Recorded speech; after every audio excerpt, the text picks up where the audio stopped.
और बड़ी खबर आपको मशरिक़ वस्ता से बता दें, खास तौर से अमेरिका को लेकर यह बड़ी और चौंकाने वाली खबर आ रही है। दरअसल ये एक ताज़ा रिपोर्ट है जो इस वक्त मैं अपने मोबाइल सेट पर भी देख पा रहा हूं। एक बड़ी खबर, एक रिपोर्ट जो इस वक्त मेरे सामने है।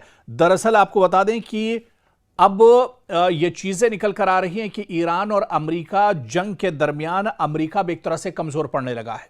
ये खबर दरअसल चौंकाने वाली इस वजह से है क्योंकि एक तरफ ईरान है और दूसरी तरफ अमेरिका जैसा सुपर पावर।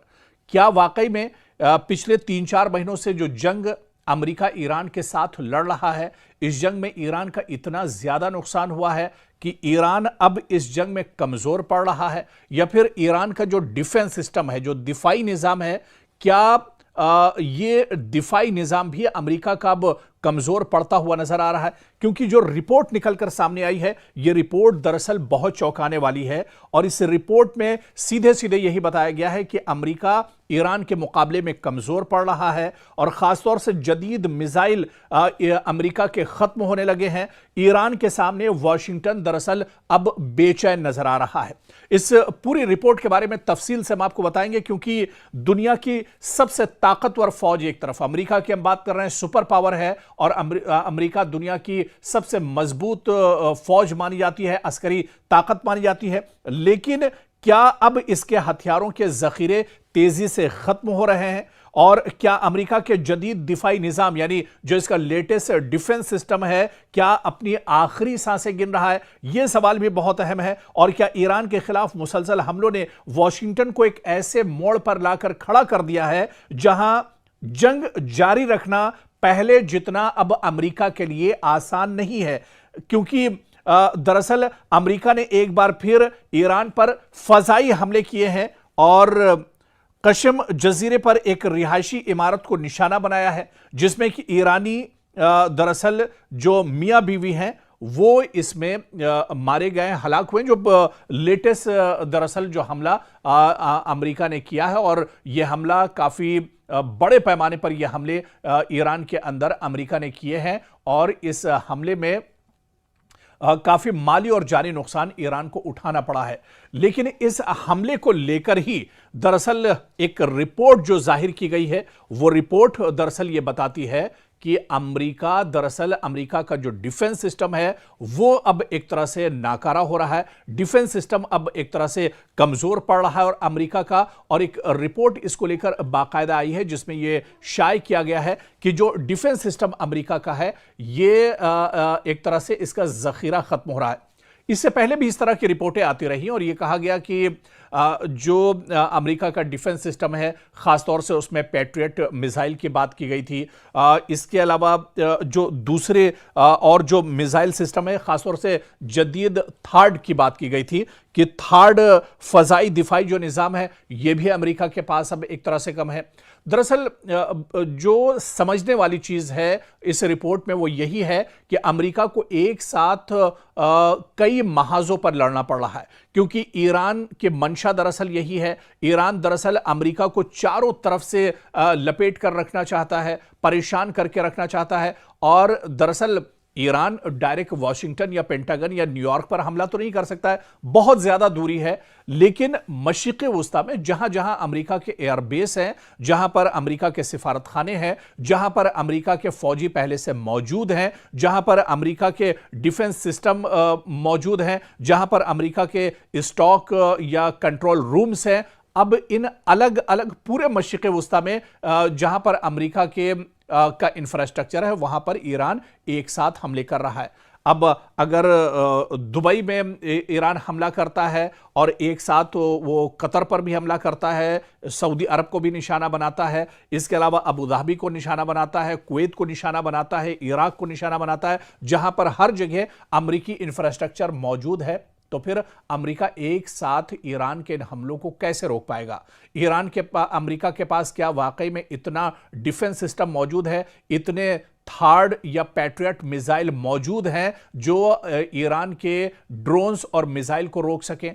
इसी वजह से इस रिपोर्ट में दावा किया गया है कि अब अमेरिका की दरअसल कमर टूट रही है। मशरिक़ वस्ता के उमूर के माहिरीन के मुताबिक भी अमेरिका के जदीद और इंतहाई महंगे जो दिफाई हथियारों का जखीरा है वो दरअसल तेजी से कम हो रहा है। इनमें दूर से हदफ को निशाना बनाने वाले ज्वाइंट स्टैंड ऑफ वेपन्स और जदीद थर्ड फजाई दिफाई निजाम के मिसाइल भी दरअसल शामिल है। और यह कहा जा रहा है कि अब डिफेंस सिस्टम दरअसल अमेरिका का कमजोर पड़ रहा है, और जब किसी का डिफेंस कमजोर पड़ जाए तो उसकी हार एक तरह से तय मानी जाती है, और यही कुछ इस जंग में अमेरिका के साथ हो रहा है। हालांकि एक खबर बीच में यह भी आई थी जो हमने आपके साथ शेयर की थी कि अमेरिका बड़े पैमाने पर डिफेंस सिस्टम को लेकर दिन रात काम कर रहा है, और चाहे थर्ड की बात की जाए या पैट्रियट मिसाइल की बात की जाए, इन मिसाइलों का प्रोडक्शन बहुत तेजी से अमेरिका ने बढ़ाया है। लेकिन रातों रात कोई थर्ड या पैट्रियट मिसाइल तैयार नहीं हो पाते हैं,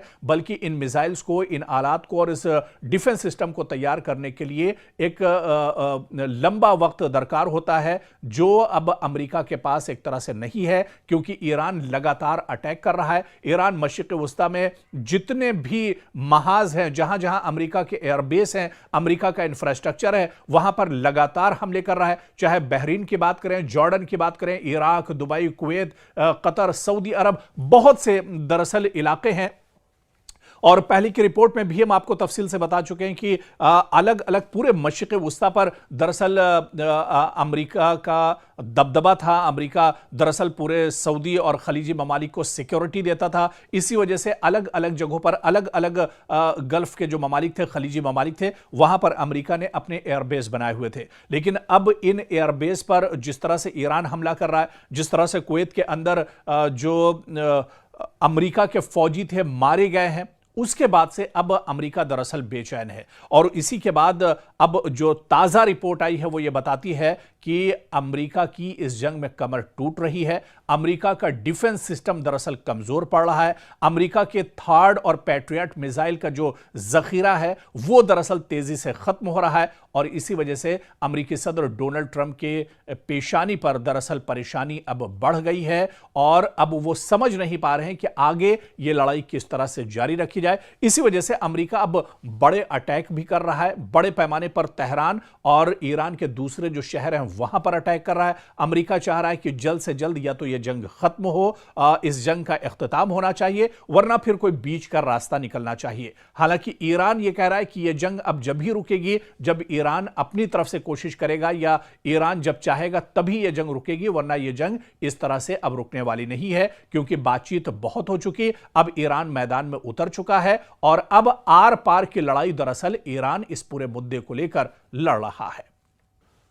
अगर बुहैरे अहमर में जहाज महफूज न रहे तो सिर्फ मशरिक़ वस्ता ही नहीं बल्कि पूरी दुनिया की तिजारत हिलकर रह जाएगी। तेल महंगा हो सकता है, सप्लाई चेन मुतासिर हो सकती है, और आलमी मईशत को अरबों डॉलर का नुकसान हो सकता है। और यही वजह है कि अब सऊदी अरब एक ऐसे बैनुल-अक़वामी इत्तेहाद की तश्कील की कोशिश कर रहा है, इंटरनेशनल यूनिटी की बात कर रहा है, जो बुहैरे अहमर में जहाज़ों को हूसी मुजाहिदीन के हमलों से महफूज रख सके। आखिर ये इत्तेहाद इतना ज़रूरी क्यों हो गया है, और क्या इससे खित्ते में एक नई कशीदगी जन्म ले सकती है? दरअसल इसको एक बड़े कैनवस में समझना होगा, इसको बहुत डिटेल में समझना होगा, क्योंकि बुहैरे अहमर यानी रेड सी दुनिया की अहम तरीन समंदरी गुजरगाहों में शुमार होता है। एशिया, यूरोप और मशरिक़ वस्ता के दरमियान होने वाली आलमी जो ट्रेड का बड़ा हिस्सा इसी रास्ते से गुजरता है। रोजाना लाखों बैरल तेल और बेशुमार तिजारती सामान इसी समंदरी रास्ते से दुनिया भर तक पहुंचता है। लेकिन गुज़श्ता कई बरसों से यमन के हूसी लड़ाकों की जानिब से बुहैरे अहमर में तिजारती जहाज़ों पर मिसाइल, ड्रोन और दीगर हमलों ने इस रास्ते को गैर महफूज बना दिया है। हूसियों का कहना है कि वो गजा जंग के तनाजुर में इजराइल या इससे वाबस्ता जहाज़ों को निशाना बनाता है। ताहम इन हमलों की जद में कई दूसरे ममालिक के तिजारती जहाज भी आ चुके हैं। अब खबर यह है कि सऊदी अरब बुहैरे अहमर में जहाजरानी के तहफ़्फ़ुज़ के लिए एक बैनुल-अक़वामी इत्तेहाद बनाने की कोशिश कर रहा है।